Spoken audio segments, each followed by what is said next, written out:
ఆఖరికి అమెరికాలో కూర్చున్న పంచతుంచ్ అనే ఒక వేసిన కొడుకు కూడా వాళ్ళ చెల్లెల గురించి మాట్లాడుతున్నా కనీసం కండెమ్ చేయలేని పవర్లెస్ స్టోన్ కింద మిగిలిపోయాడు జగన్మోహన్ రెడ్డి.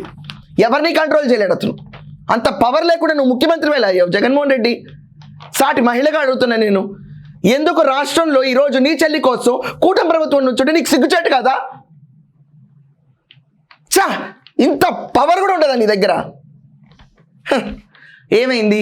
విజయమ్మ షర్మిలారెడ్డి గారు ఇద్దరు బయటకు రాగానే పార్టీ పాతాళానికి పడిపోయింది. చెల్లినే మెప్పించలేను నువ్వు, చెల్లినే చూసుకోలేను నువ్వు, బయటకెళ్ళి మిగతా అమ్మ చెల్లిని ఏం చూస్తావు అన్న నమ్మకం సడిలిపోయింది. టట్ చెల్లి బయటకు వచ్చిన తర్వాత కూలిన అన్న రాజ్యంలో మొదటి క్యాండిడేట్ వైఎస్ షర్మిలారెడ్డి గారు. తర్వాత చూసుకుంటే కల్వకుంట్ల కవిత గారు, ఆవిడ పైన ఫ్యాబ్రికేటెడ్ కేసెస్ పెట్టించి జైల్లోకి వచ్చినప్పుడు 6 నెలల పాటు ఆవిడ కఠినంగా జైలు శిక్ష అనుభవించినప్పుడు తీహార్ జైల్లో రిమాండ్లో ఉన్నప్పుడు ఆ పరిస్థితుల్లో ఆవిడ ఎంత చిక్కిపోయారో ప్రతి ఒక్కళ్ళు చూశారు.